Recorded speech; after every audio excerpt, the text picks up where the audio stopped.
Good morning and welcome to Today in LA. That's Lower Alabama. I hope you're doing well this morning on gosh, it's already the August, the 8th day of August, and of course schools in Pike County. The Pike County high schools open their doors today, and the Charles Henderson High, or the city schools in Troy, open tomorrow, along with Pike Liberal Arts School. So we're all excited as the new year for schools starts tomorrow for the city of Troy, and as I mentioned, the city of Brundage and Goshen High School and Goshen High School schools all start today, and as does the bank schools. So county schools getting a little bit of a jump on city schools, but we're all excited about it, and everybody is up and ready, and hopefully we'll have a great school year. Of course, high school football is definitely practicing hard, and of course Troy University gets their first weekend of practice starting today. They're really off and going fast, getting ready for the season opener with Boise State Broncos, who will be coming to town on September the 1st. Of course, Auburn opens up their season in Atlanta against the Washington Huskies. That should be quite a game for both those schools. And then Alabama, the Crimson Tide, open up against the Louisville Cardinal, also on September the 1st. So we've got a big football series going on, and some other teams that are expected to start their seasons this week. Well, excuse me, not this week, but this on January the. Let me get this right. The most of the schools get their start on September the 1st. Troy, as we mentioned, opens up with Boise State. Alabama plays at home against Louisville on the 1st. Auburn opens up against Washington also on the first day of September. Of course, LSU will go up against the Miami Hurricanes also on the 1st of September. Mississippi State will play Stephen F. Austin. Ole Miss will play Texas Tech. Texas A&M will play Northwest Texas, Northwest State. Florida Gators play Charleston Southern. All of these games are on the 1st of September. Georgia against Austin Peay. Shouldn't be much trouble there. Kentucky playing at Central Michigan. Missouri, the Missouri Tigers playing at home to University of Tennessee Martin. South Carolina goes up against Coastal Carolina.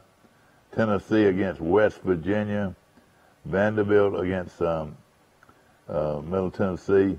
And the Florida State Seminoles will open the season against conference foe Virginia Tech. Pretty tough one there for Florida State to open up against in Virginia Tech. So should be some good games. I expect the Troy Boise State game to be a good one. Alabama and the Louisville Alabama game should be a pretty good one to start the season. And of course, Arkansas, the University of Arkansas plays Eastern Illinois. So it's a full slate of football games opening up right at September the 1st, Labor Day. So should be a lot of fun, and everybody gets going. Of course, Charles Henderson High School will get its start against the Pike County Bulldogs. That will be a jamboree that does not go against anybody's record, but they'll open up their season on August the 31st against the Enterprise Wildcats in Enterprise. So Charles Henderson had a tough one to get started against, and we'll be giving you some of the other scheduled games coming up, starting the first week in August. Pike Liberal Arts, I know, will start the season on August the 24th. Good morning. You're on Today in L.A. How you doing? Hey, morning. Mike Amos calling in from Birmingham, Alabama this morning. How does it look up there? It's pretty right now. Sunny skies, but they say it's going to be raining really bad the rest of the day. Actually, raining really bad the rest of the week. Gosh, we've had a lot of rain, haven't we? Yeah, it's not good for coaches, having to go inside. Of course, this is where Troy needs a facility. That's right. And what happens is on this situation, when it starts lightning, you got to get off the field, and Troy doesn't have anywhere really to go. The closest thing to it, they've got to build like some kind of indoor. They will, I'm sure. Facility, 50 yards at least, just so they could have a way to carry out some practice. It's pretty amazing when Charles Henderson, a 5A school, has an indoor practice facility. Troy University, a Division I football program, doesn't have one. It's pretty hard to believe. That is exactly right. I would like to. DeMarcus Ware or OCM and yours, somebody might want their name on something on Troy's campus. And, Troy is very blessed with all those practice fields, which, some of them, I guess, were supposed to be intramural fields, but it seemed like, pretty much football is used everything out there. But they could easily build something out there somewhere. No question about it. UAB built that indoor facility, indoor-outdoor facility in South Alabama, just built the same thing, and that's maybe something Troy might look at as well. Well, they don't have it's like the Cattleman's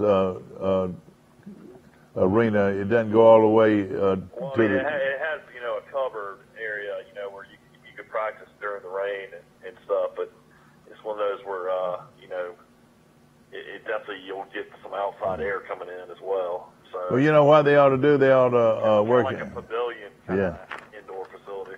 Exactly right. Of course, wanted to mention too that the construction on Gibb Street is concluded today, so that should be ready for the first day of school. And I tell you, I got caught in that 4 or 5 times where I just forgot that they were working on that road, and I got caught in traffic 4 or 5 times.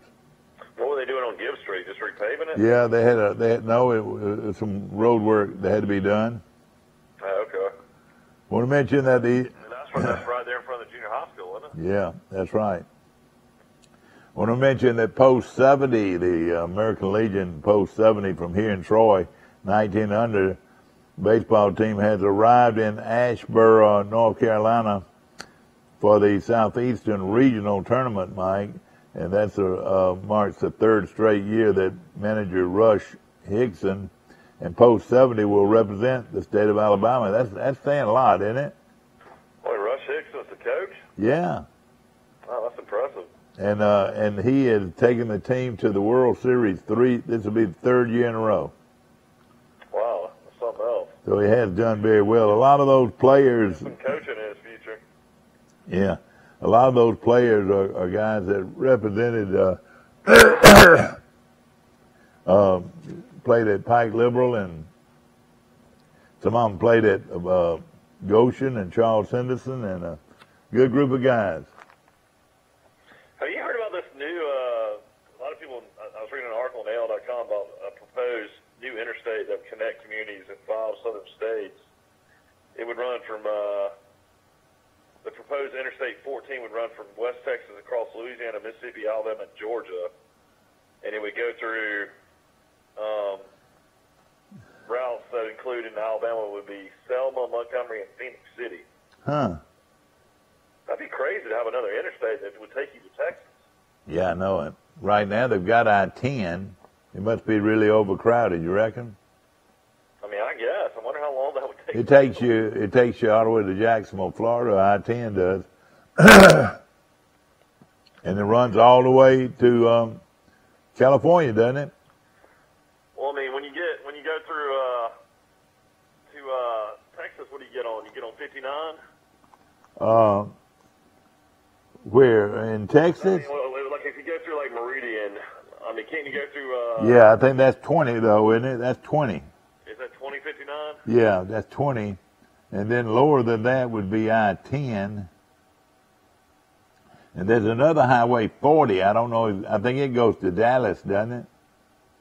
Yeah, I mean, this is pretty crazy, though. They're talking about it going all the way through, basically from Fort Stockton, which is almost like about as West Texas as you can get, all the way to Augusta, Georgia.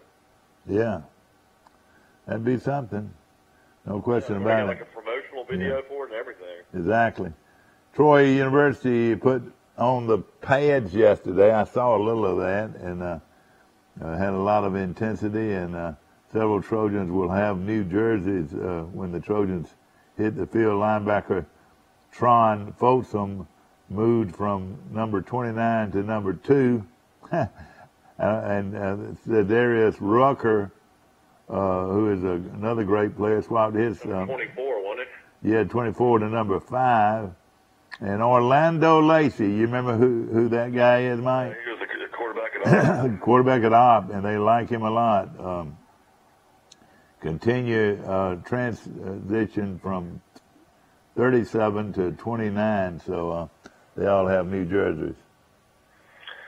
Well, I mean, one of those type of things, I'm sure that, if they make good plays, that everybody will recognize them pretty quickly. Oh, yeah. No question about it. And it should be interesting. And, of course, I've watched Troy practice early, and I tell you, they look pretty good. Yeah, I mean, all the reports, all the guys seem really confident, and a lot of them are saying that they're way ahead of where they were the year before. So, I mean, a lot of excitement in Troy's program. I mean, Neil Brown's extremely confident. The players are confident. I mean, he's built the program, and he's brought in great players, and I feel like they just don't feel like they're going to miss a beat. I tell you, they've got a. If they go out and beat Boise, I'll be extremely impressed. I mean, that means Troy will be one of the top. 2 or 3 non-Power 5 teams out there in the country. I'm going to say something right now, and this is saying a lot, and I'm talking about a lot. Troy very easily could go undefeated if they beat Boise. They could go undefeated if they beat Boise. I mean, you think Boise at home is going to be a tougher matchup than Nebraska on the road? Well, I'm just thinking Boise's that much better than Nebraska? Well, the reason I say that is I just think I don't think Nebraska's going to be there right away. They're going to probably be good. Troy's going to play with house money when they go to Nebraska. There's no doubt about it. They have nothing to lose. Nebraska has everything to lose. Yep, that's right. And that game's going to be on the 15th. I'm going to find a way out there. I'm looking right now for a way out there. Well, surely, I mean, numerous people will go. I mean, I know you made the trip 3 times already. I've made the trip twice. And I don't know if I want to fly or if I want to drive. I think it might be a fun trip to drive, I'll tell you what, buddy, that'd be a long, long trip. I'm going to look at it both ways. You might want to come up to Birmingham, at least knock a couple hours off. And I would probably put together a bus if we have enough interest in it. And, I'll go ahead and get that mileage for you this morning, and we'll go ahead and take Okay. Want to mention that Piggly Wiggly's got some big sales going on. Boneless chuck roast, $3.39 a pound. Boneless friar breast, just $1.49 a pound. Assorted cut pork chops, $1.19 a pound. Center cut pork chops, $1.49 a pound. Boneless chuck steaks, $3.89 a pound. And Aberdeen sliced tomato. Hear this, Mike. Hear this.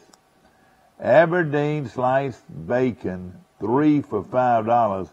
Man, I tell you what, as far as I'm concerned, bacon is bacon, Mike. I think I'd go ahead and buy some. They've got Sunny Land jumbo meat franks, 5 for $5. Small pork spare ribs, $1.59 a pound. Kelly's sausage, 3 packs for $10. And Flounders beef patties, 4-pound bag, $5.95.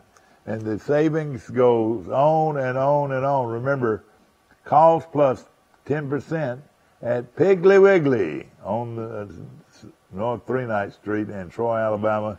Steve Garrett and a great gang there and great people. What's going on, Mike?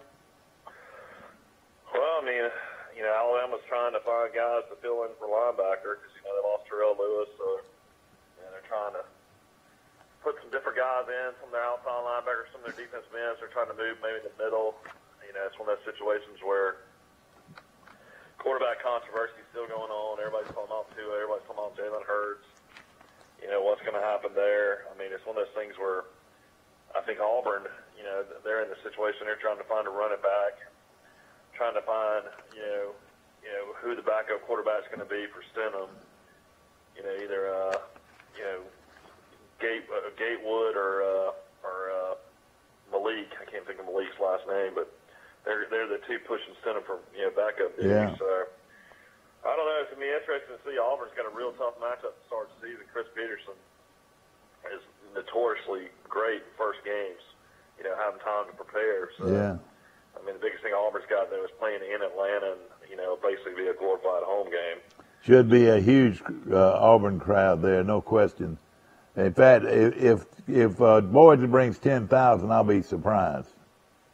You mean Washington? No, excuse me, Washington. What do you think? The same way with Boise. Boise won't bring more than 500. You don't think they will? No. Why? I mean, shoot, you know how far that is? They think they're going to win the game then, is that right? All right, man, if you want to go from Troy, Alabama to Lincoln, Nebraska, that's 19 hours and 30 minutes. Only 19:30, that's not bad, is it? That's 1,020 miles. Whoa. I think you just changed my mind. I need to find the South Trust fly in there, or do you know? Southwest? Yeah. You know, I don't know. We'll look around. That'd be easy to find out. Yeah, I know it. I had some friends of mine that are going to be flying out of Panama City, which is a pretty good route. You should have booked your flight months ago, though. Now you're going to be paying a lot of money. I probably will, no question. But what you could do is to fly into Chicago, though. And, that's what we've done before. Yeah, that's what we've done before, and then it'll fly you into Omaha. Yeah. Actually, you know, if you fly into Omaha, if you drove into Omaha, Omaha's probably only 18 hours and 30 minutes. So, I mean, it's one of those games that Troy beats Boise, though. I'm sure there will be a lot more people trying to go to that game. Yes, sir. No question about it. It'd be a lot of fun. I wonder when Troy will make a decision on quarterback. I don't know if it'll be a game time decision or they'll go in and, tell who the starter's going to be or not. I guess if you're Neil Brown, you kind of have the advantage. They have no clue who you're starting. Yeah. Troy will have their first scrimmage on Saturday. They should know a lot about them in the next 2 weeks with those scrimmages. At least there's some tape on Caleb Barker. You know, Sawyer Smith really hadn't played a whole lot at all. Yeah. So there's really not a whole lot to look at. They redshirted him and everything. And Sawyer Smith's a big, strong kid that can run, and so is Barker. Both of them can run, and they've got the Gunnar Watt. Well, let's see, what is his last name? It's Gunnar Watson. Well, Gunnar Watson is their quarterback in the, and they really like him in the future, Mike. Yeah, that's a good name for a quarterback, Gunnar. Gunnar, yeah, exactly right. I was looking on the paper. Boy, what a beautiful girl your buddy's got, Mike. My buddy? Yeah. that really He didn't. helps me a lot. Your buddy didn't make it in baseball, did he? My buddy didn't make it in baseball. What are you talking about? Well, there's a little, not a headline, but a few lines here about former Florida quarterback. Says she didn't expect him to actually show up after a year of saying no, and he's fine. Boy, this is a beautiful girl. Who are you talking about? Mike, he comes out of Jacksonville, Florida. Tim Tebow. Tim Tebow. Well, I mean, who knows Tim Tebow? Well, what I'm saying is he's got a beautiful new girlfriend, evidently. Well, Tim Tebow was tearing it up in the minors and was going to make his debut with the Mets, but he got injured. He's out for the year. What happened to him? Do you know? He hurt his hand or or something. It was some freak accident. Was he doing well? He had surgery. Yeah, he was going to make it get called up by the Mets. Golly. Yeah, it's a tragic story because who's to say he'll ever have that chance again? Because the Yeah. Mets were so awful this year. No question about it. Tebow played the Double-A All-Star game. Yeah, well, that is good. Did he hit many home runs? Did he have a lot of pop? He had like 8 home runs, I think. Yeah, that's not bad. Not bad at all. Look at Tebow. Tebow looks like he's like a Mr. Olympia bodybuilder. Yeah, he is strong, isn't he? I mean, Tebow is so, like on the SEC Network, he's all right as far as doing commentary and stuff like that. But, I mean, I'd say McElroy, the quarterback from Alabama, is a lot better, as far as, commentating, in my opinion, Yeah. than Tebow. Tebow's all right, but I'm not, blown away. I mean, I'm sure Tebow can do whatever he wants to do. We already said, if he wants to run for the, governor of the state of Florida. He probably couldn't he? Max Howell is also going to be calling in this morning. We'll be looking forward to him and talking with Mike. And, of course, When Max was talking about, starting a radio show up in Tupelo the other day, an ESPN affiliate. Yeah. How he's been doing all that. I mean, that's amazing what he's done in radio. I don't think people realize out there listening. I mean, this guy was as big as you can get in sports hall radio in Atlanta. He was the guy. Yeah, I know it. And then he was, he had a show in Birmingham for a few years going against Feinbaum. Then he had one in Destin, too, didn't he? Wasn't he down there for a while? I think he was in Destin, but he's been, in and out of Mississippi for years. And then not Sonny and Wimp, but Wimp Sanderson and his son Barry have a show out of Tuscaloosa. He's on that show probably 2 or 3 days a week. Yeah. So for us to have him on the show is really great. I know this. He's a great guy, and he enjoys being on. And as long as he enjoys being on, he can be on anytime he wants to. And during football season, though, I mean, if you could have Coach Blakeney on like you talked about, and yeah, we're gonna have Coach Blakeney on Mondays, and Max on I think on Wednesdays. And then having the picket shows on Thursday and Friday again. Thursday and Friday. We're looking into the possibility of having one of those shows off premises, and that would be neat, You're going to have, I'm sure, Neil and Wally. Yeah. Are they going to help do the Charles Anderson games with you this year? Yes, they're going to do the out-of-town games, and I saw where Wally's son Noah's already coaching at Zion Chapel. Yeah, he's a fine young man, and congratulations to him. He won the Teal Award, Mike, and that'll be presented to him today. So congratulations to Noah Lowry and so Noah and Sydney Armstrong. And Cindy. Yeah, isn't that amazing that both those boys, kids, won the Johnny Teal Award. You started the Teal Award when I was in high school, I think. I mean, so that has to be like going on now for close to 28 years. Yeah, I would think so. I was trying to think of the first one, and I think it's he's dead. You gave it to Dominic Jones. Yeah, Dominic, is he still living? I assume. I hadn't heard anything other than that. And then another one that came along. He played tight end. He was 2 years older than me in high school. Yeah. But I want to say he was one of the first people that won it. I think so. And of course, that award, is presented every year at Senior Day, I guess, isn't it? Yeah, the awards day, yeah. Yeah. And we're excited about it. And we were able to keep Johnny's name alive for all these years. And of course, he's still in our hearts. I tell you, I think about him probably almost. When they got killed in the car crash, when they were in college at Troy, I guess, at Troy University or Troy State. That's right. That's right. They were in school, and they all joined the National Guard or the Air National Guard, and they were all fed basic training. It's when that happened. Did he try to play football, y'all, at Troy State? No, Johnny wasn't real big. He was a great athlete, but he probably didn't weigh but about 155 pounds, something like that. Yeah. Or maybe even less than that. But he was a good athlete. He was a leader and real hard-nosed guy, and was a real winner. He hated to lose and a real competitor.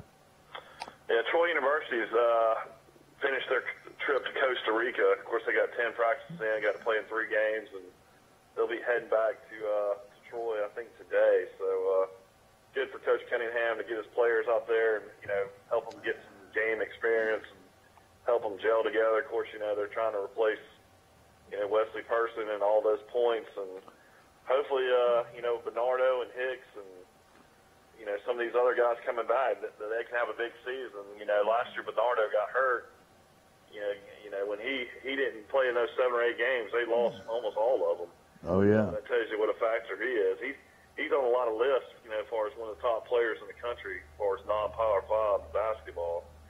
So he's a guy I really think, if he could have a big season, and if he could get into an NBA camp, I really think he might be the first guy ever to play in the NBA. Yeah, I'm thinking so too. Does he have 1 or 2 more years? This is it. Boy, he passed by in a hurry. Boy, he was a great signee for Troy, and his relationship, Cunningham's relationships, his brother Jarvis Bernardo, who played for the Miami Heat, and I think now he's played for a few NBA teams, but now he's overseas. Right. Bernardo was the greatest shot blocker in the history of the SEC, and he was only like 6'8". Yeah. But he just had a great time and big long arms. But, I tell you what, you see Bernardo in pictures and stuff like that. He looks taller than 6'6". I wonder if he's like more like 6'7". He might have gotten taller. He can really jump too. Yeah. I don't know if you ever watch him on the floor, but he can jump back up. And he's physical enough to play too. That's what's important. You got to be physical enough to play, and he can step outside and shoot 3. That's what's big. Exactly right. I was listening to Birmingham Radio yesterday, and they had Robert Horry on, and he was promoting a game with the Houston Rockets and the Memphis Grizzlies.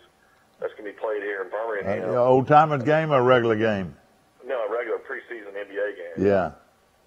That's going to be played at the BJCC, and he was telling stories about, the best players he ever played with. And you got to realize he played with Shaquille O'Neal and Hakeem Olajuwon and Tim Duncan and all those great players. He won 7, NBA championships, and he says to this day the best player he ever played with was the Dream Olajuwon.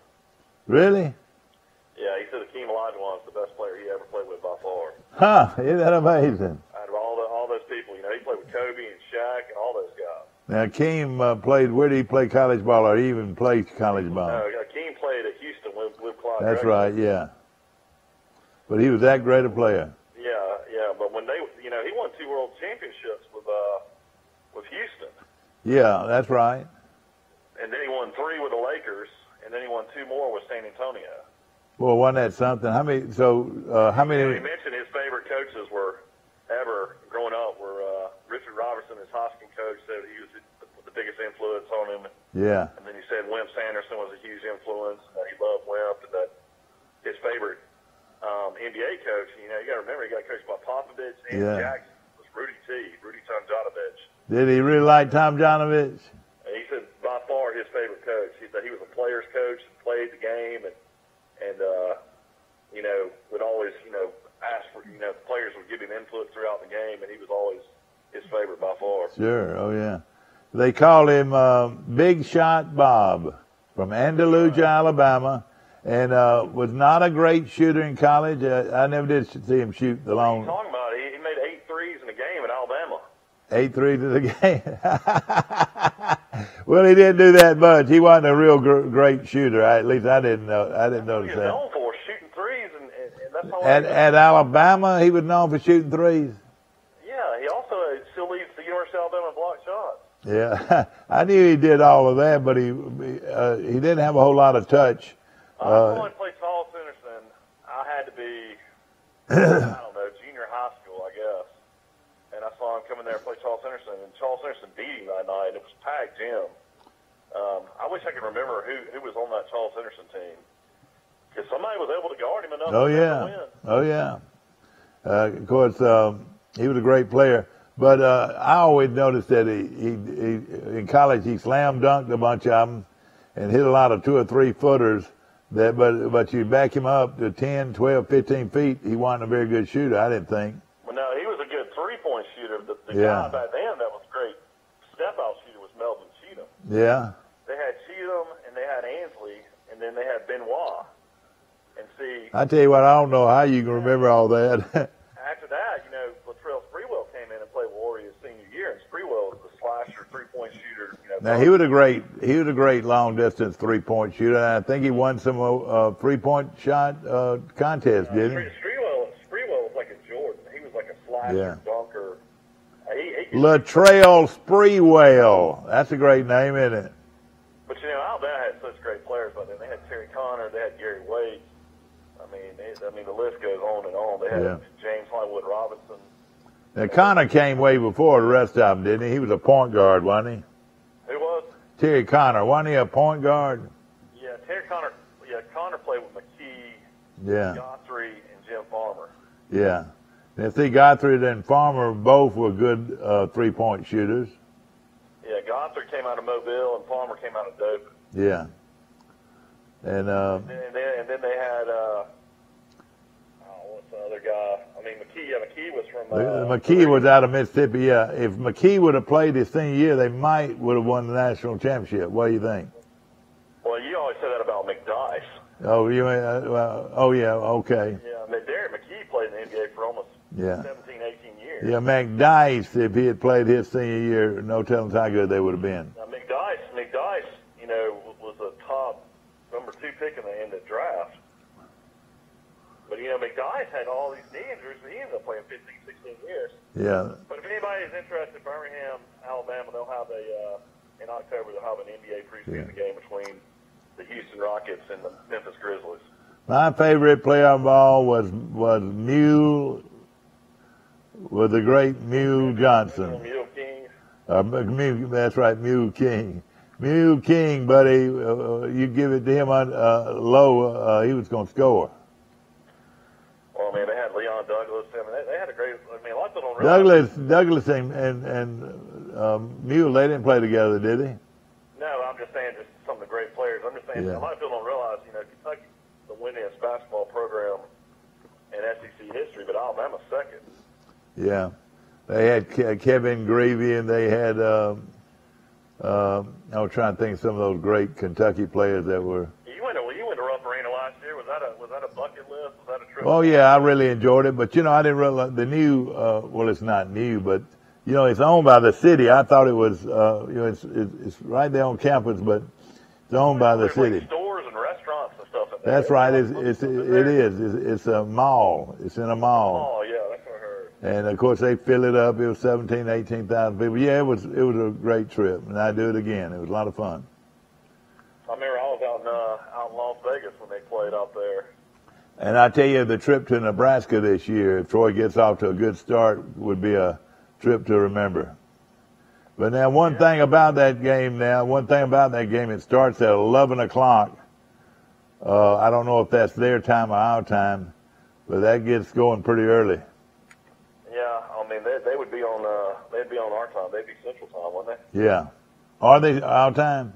I believe so. Well, it's 11 o'clock Central, if that's the case. And that's one thing that, Troy, everybody's hoping for a 2-1 start or a 3-0 start, but they could easily be 1-2. That's right. They sure could. They sure could. Mike, there's some great names out there that almost all of these players that I call out here are pretty well-known players already. Trevon Samuel is that wide receiver out of Phoenix City that transferred from Louisville. Tron Folsom is outstanding linebacker out of Alma, Georgia. Sawyer Smith is the quarterback, number 1 R2 quarterback from Cantermont, Florida. That's Pensacola. Jabbar Daughtry Fry, Mike, and he's back, they say, at full speed. He's a running back, 5'7", 173, but really can open up a game. I thought they said he was going to be limited going into the fall practices because of a shoulder injury. Well, if he's hurt his shoulder now, I don't know. I know he's small. Coach Brown said that when he was on the show, though. Yeah. Sidney Davis is a wide receiver, a big receiver, 5'11", 280. Receiver. He's made some of the biggest catches in the last 2 years of anybody. And they changed his number to number 6. He used to be 84, didn't he? That's right. Caleb Barker, the quarterback, 6'1", 206 from Decatur, out here at Priceville. And he is a good one. He's right now, I would think, has a little bit of a lead at the quarterback position. That's just my opinion. They had big news in Priceville the other day. A wild boar tried to attack somebody at a gas station. It was 400 pounds. They had to kill it. Oh, man, isn't that amazing? Of course, that's swampland, a lot of swampland around there. That's where they go. All right, how about Marcus Jones, the great one, ladies and gentlemen? I'm talking about the great one out of Enterprise, 5'9", 174, perhaps the best kickoff returner in the country. He's also a freshman All-American. Yeah, and played corner. Jamarius Henderson, Mike, and I saw him the other day, and you talking about Purdy. Oh, boy.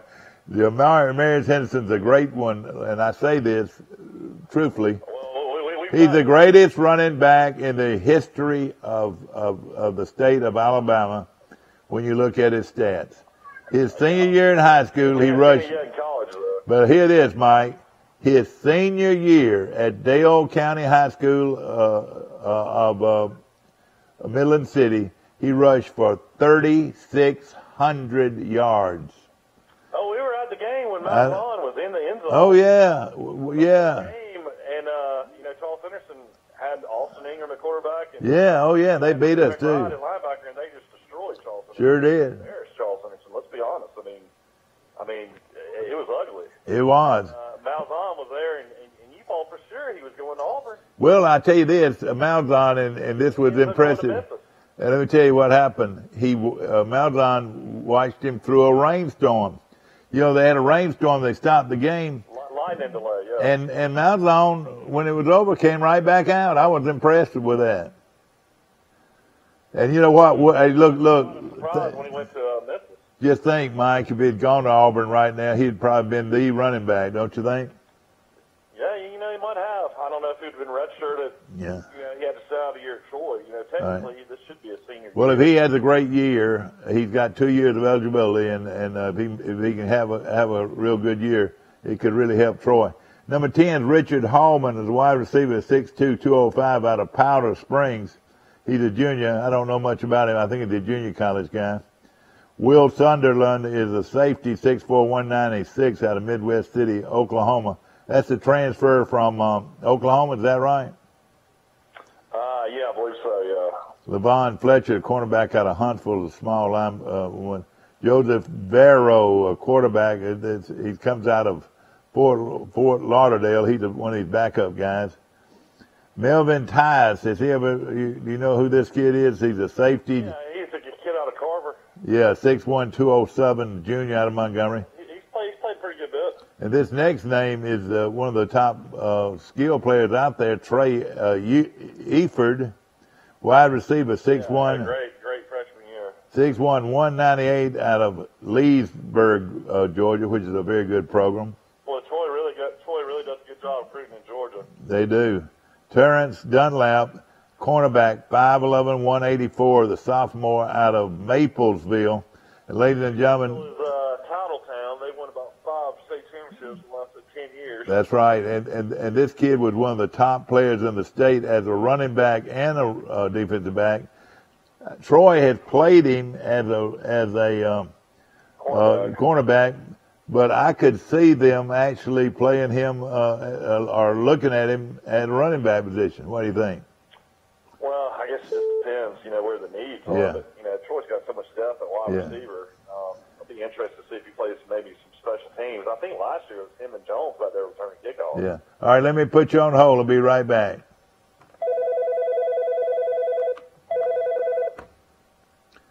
Are you on Today in L.A.? How you doing? Mike, it's Max. How you doing? Max, Mike, you on? Mike Amos. All right, Max Howell calling in from Fulton, Mississippi. Good morning, Max. Good morning, Mike. How everything in South Alabama? Real good. It is hot. You could fry egg on the concrete out here. Well, but you know what next right behind that, Mike? Is that fresh cut grass smell. Oh, don't you love that? Don't you love it? I do it. Right around the corner, Yeah. man. It's coming. Max, I've seen something, and I've heard it's been there for a while, but the new addition to the to Veterans Stadium, the end zone addition, has 125 lockers, Wow. and they all have a switch on them, where when they turn the switch on, there's an air that goes, it rushes air through the top and the bottom of your locker, and you're not supposed to smell a locker. Can you believe that? Each one of them has this thing, and it's supposed to be an air freshener. Well, let me tell you though, Mike, that's half the fun, the memory I know it. You know? And you know, all right, Max, I'll tell you something else that back when we played, now they tried, I think Clemson tried to have, fresh washed, jockey straps and whatever. You know, kids now don't even know what a jockey strap is, Max. Can you believe that? No, I can't. You know, they use these girdles to make up for a jockey strap, but we used to stand our jockey straps up in our locker, you know what I mean? Yeah. I know this, you had to take it home to wash it or it wasn't going to get washed. That's very true. You know, Yeah. I mean, look, I don't know where it's the softening of America. I don't know what it is. Yeah. But the kids just, you know, they got so many conveniences today. Now you look at a baseball player and every one of them, you know, used to, on a baseball team, the catchers would wear a cup because, you know, if the ball bounced the wrong way and hit you in your, what we call your jewels, you were in trouble. Well, you know what? Now everybody on the team wears a protector. Did you know that? No, I did not. Oh yeah, you know, not just the pitchers, but everybody on the team wears a cup. A cup that fits. Well, it's something that you don't want to bounce up and hit you one day. You know what I mean? That's for sure. But that's sometimes too much information is too much. I know it. I agree. And surely that's not the same kind of cup. I don't know. We're talking to Max Howell, ladies and gentlemen, one of the outstanding football analysts in the country. And we appreciate you calling, Max. What's been going on? Well, you know, we're trying to get our new radio station launched. I'm almost there. We're trying to open up for the first high school football game on the 17th. But we've about lined up our day. I have a ESPN contract. It'll be the first time ESPN's been in Tupelo in 7 years. That is wonderful. I'll be the only full-time sports talk station in town. We're doing all local programming in the morning up to lunch. I'll do a 12 to 2 show. And then after that, we have Feinbaum, which is, we know, very controversial, but he draws a crowd. Now, did you have to pay Feinbaum, or does he? How does that work? Well, we pay $1,000 a month just for ESPN. We pay $1,000 a month just for Feinbaum. Okay. So I mean, it's the guys. I mean, look, you can sell his mic. I bet you can. Almost, you can sell his show just because of the controversy. You know, half the people hate him, but you know what? Oh yeah. Listen to him or watch him. My wife, no telling how many times my wife has said, "Turn that off. Why do you want to hear that?" She said, "Why you want to hear that?" Well, you want to. People love controversy. They do. They absolutely do. And I tell you what, he's sure not pretty. I'll tell you that. And him being as ugly as he is, I think that helps his ratings. I think it does too. Yeah, I think it. And you know, he's got a lot of reasons. Oh yeah, he's a smart guy. He's a bright guy, and he knows how to stir the pot. He's been doing it for 25 years. And, you know, he's very good at it. Yeah. I tell you what, and he's dealing, excuse my language, but it's a fact, he's dealing with a bunch of rednecks in most cases. Oh, absolutely. And the redder their neck, the better Feinbaum likes it, you know. And I tell you now, you know, you heard him many times, and I've heard him many times, and I could sort of read into the voice of the caller, and some of them act like they didn't mean that they meant business. I mean, they hated him, and if he was there in the audience, they'd hit him on the head with something. Mike, let me tell you how structured that is and how pre-organized it is. I used to be on his show. He was on. Yeah, I know it. I know it. Pat Smith was his producer. He called me and he said, "Hey, I got a couple of topics I want you to call in and talk about." And he said, "I want you to call in at 4:30." Well, I'd call in and they put me on hold. They already lined up 3 or 4 other callers to call in and challenge me on every topic I talked about. And this was on radio 15 years ago. He would do that. Yeah. I mean, so he was ahead of the game in creating controversy. He already knew what the structure needed to look like or sound like on radio, and it certainly worked for him. Yeah.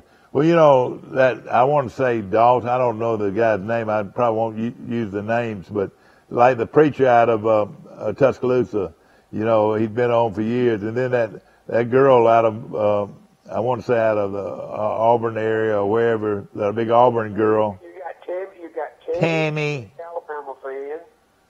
You got Now, Tammy's an Auburn fan now. Tammy's a huge Auburn fan. That's right. Then you got the girl from Mulga. Yeah, Mulga. Yeah, she's a big Alabama fan. That's a big Alabama fan, and he loves to get those two back to back. What's that old guy? The old Phoebe. What's his name? See, he's actually from just out of he's Auburn. Yeah, oh yeah, he's the worst out there. Yeah, he is. But you know, they've become celebrities. You know, household words. You know. Yeah, he does. Paul has really done a remarkable job in building that. Yeah. But anyway, we've got him, Mike, and then on our sports programming, I got a junior college football game on Thursday night. I got a high school game on Friday night with a scoreboard. I got Westwood 1, which will be all SEC. Oh man, that's great. I got the Dallas Cowboys on Sunday. I've got a special hunting show once a week, a fishing show once a week, 2 scoreboard shows, a Friday night and a Thursday night scoreboard show. So, I mean, I put all that together in the last 60 days. That is wonderful. Now, will you run some of it more than once, or will you run them on a delayed, will you run copies and run them again, or what? It depends on what's going on. If we run short, my contract with ESPN is very, very loose, to say the least. Yeah. They usually require you to, carry about, 25 or 30 hours a week of Sure. the show. Yeah. Mine is only 15. Yeah. Because I told them going in, I had to do a lot of local. They promote the local stuff. Well, I'm gonna be with Johnny Williams today. He's promoting his big preseason football game. In fact, they've got the first game of the year on the 25th, and it's Jacksonville State against North Carolina Central. Yeah. And they're gonna have a luncheon today. I'm gonna go up there. But I tell you though, Max, the reason you're able to do what you do is because so many people respect you and enjoy listening to you. But they have great respect for you. You know how to act, Max. You're one of the very few out there that really know how to act.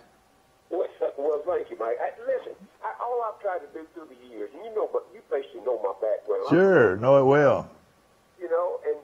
And I try always, wherever if I was in Atlanta or Memphis or wherever, I just try to look at the objective about the schools I talk about. I've never heard you getting, and I'm sure you have, you've been on the air so many times, but you very rarely ever show your, how you feel about some things, You don't get. I think I'm pretty good at just analyzing it through my experience. I look at it, I say, hey, look at that team. They may be a little inexperienced at quarterback, or their offensive guard might not be, quite up to par yet. I try to analyze that. But I've never heard you get mad. At least I hadn't heard you. Now, if you are getting mad, you're keeping it to yourself pretty good. I will tell you, I had one co-host one time, and it didn't last very long. That was just anti everything I said, and they tried to pair us up on air, and it just didn't work. It didn't work for me. And I went to him and told him, I said, I don't mind controversy. Yeah. When you just pick out things to be controversial about, that didn't work. That's the only thing. And I'll tell you another thing. I've never had to use the dump button. I was wondering about that. Now, tell us about that. I don't have one on there right here. I just hang up. Every studio, at the big studios, have a delay button. And if you say something, usually 3 or 4 seconds. If you say something that you don't want out, you can just hit it and then cut it out. It'll cut it out before it goes on air. Yeah. And I've been fortunate in almost 30 years on the air. I've never had to use it one time. Well, I tell you what, and I don't know how you do it because I know you as a person. I mean, you can be as hard nosed as anybody, but you seem to hold keep your temper to yourself, and you really carry yourself as a gentleman. I mean, you really seem like you have mutual respect for your caller. Well, thank you, Mike. I work hard at that because I've been on the other side. I've been on the receiving end sometimes. I bet in out of Atlanta, you probably had psychos call me on a big. Here's the way I finally worked through it. I was always, if I did a morning show, I was up at 3 in the morning, early at 12. I was always prepared for that show. Yeah. And I would always tell somebody want to call in and argue, and I don't mind the argument, but I always told them, I said, if you come to argue, bring your facts, because I'll be prepared. If you're going to argue with me, you better be prepared. Exactly. Well, I'll come back at you pretty hard. And these Georgia guys have had milk thrown in their face so many times, that's held them back. It got pretty dang serious a few times with them, because there's some fans out there that are ready to fire folks, and you've been a part of that. Your show has ended up firing coaches, isn't that right? Absolutely. Well, I told you this. I'll quickly tell the story, Mike. We first got to Atlanta. We're on the air in '93. The next football season, I was doing the morning show with a guy that had been on air in Atlanta for a long time, but as a DJ, he had no sports background. Yeah. So we had a good show, a lighthearted. Max and Morgan. I don't know what you remember. Yeah. That was our first show. Well, I get to Atlanta, and I was doing the morning show, and I get up early. Well, 2 or 3 mornings in a row, Ray Goff would call. He was the head coach. Yeah. Oh yeah. But remember, I was the host. We were the first show. So sure. Fans had a chance to call in and complain about Georgia. Now that's bad when the head coach calls in. That's exactly right. 4:30 or 5 in the morning, he's up listening.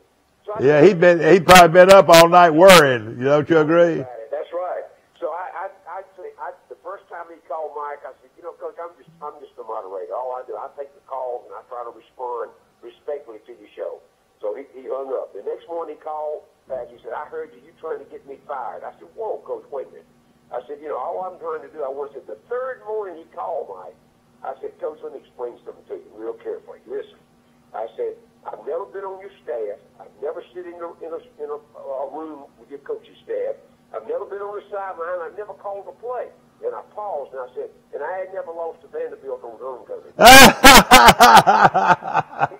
Hey, you're right. You're right.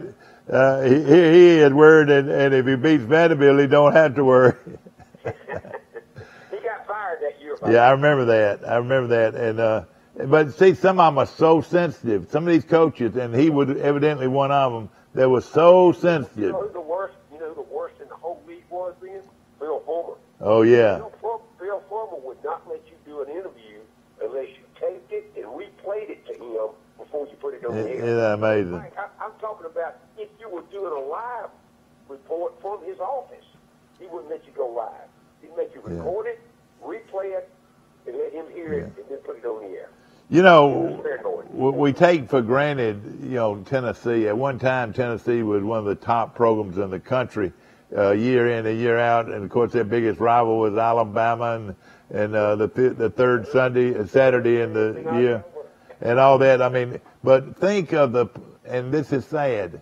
Think of what their fan base has had to go through. We're talking about a proud fan base at the University of Tennessee. Got the huge stadium. Got the great marching band. They got the best fight. They got the best fight song in America. I mean, they had everything going for them, and now they can't win. And don't you know it is killing their fan base? Mike, and it goes way beyond just the football team. It goes all the way to the top. Here's a fact that you can look up. In the last, I believe, 6 years, they've had 3 college presidents in 6 years up there. Oh man! They've had 3 athletic directors in 6 years, and now they're on their 3rd coach. Oh boy!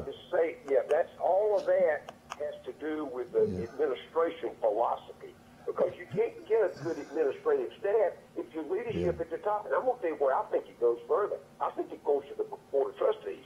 I think they got some folks on there that can't make up their mind. They don't know who they are. Well, I tell you, it gets awfully bad when they have to bring Philip Fulmer back as athletic director. And remember, Mike, they wrote him out on the rail 6 years, 7, 8 years ago.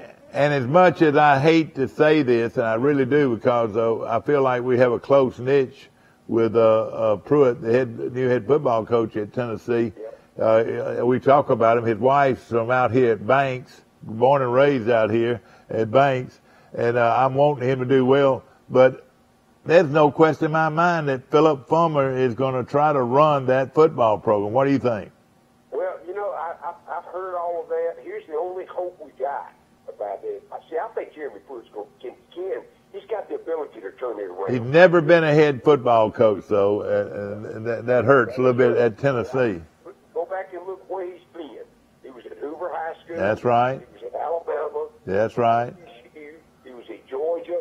Now he's back in Alabama. I forgot that he was at Georgia. Of course, He's got 3 national championship rings yeah. as assistant coach. Do you know his wife, and she's a precious girl and beautiful girl.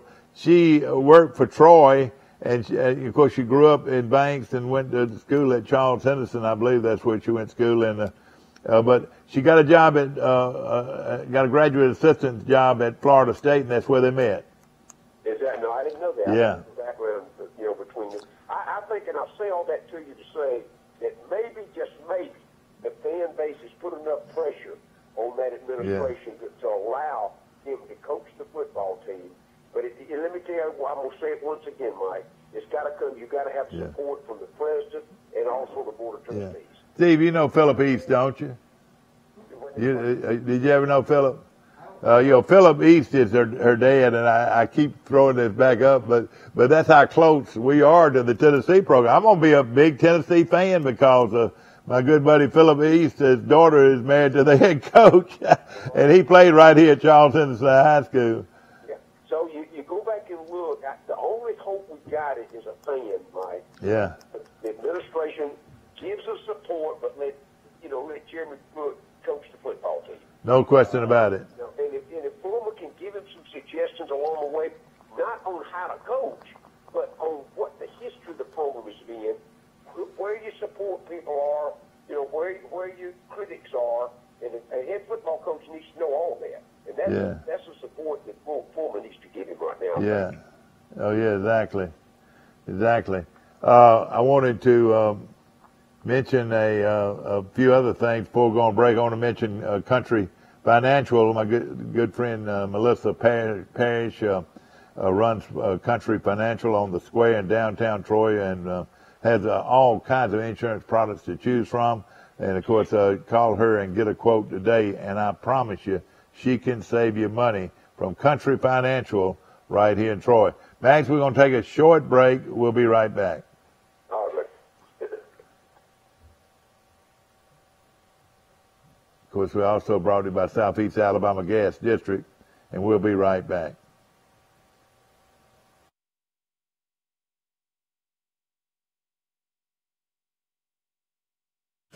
At the Piggly Wiggly, we proudly support our local farmers and bring you the best they have to offer, all at cost plus 10%. When you shop local, you reinvest in your community. Remember, buy local, shop local. Piggly Wiggly, local since forever. At Wiley Sanders Truck Line, we support our military. That's right, not $1,000 sign-on bonus, but $1,200 sign-on bonus at Wiley Sanders Truck Line. Thanks for your service. Thanks for your service. Wiley Sanders Truck Line, we support our military. I pledge allegiance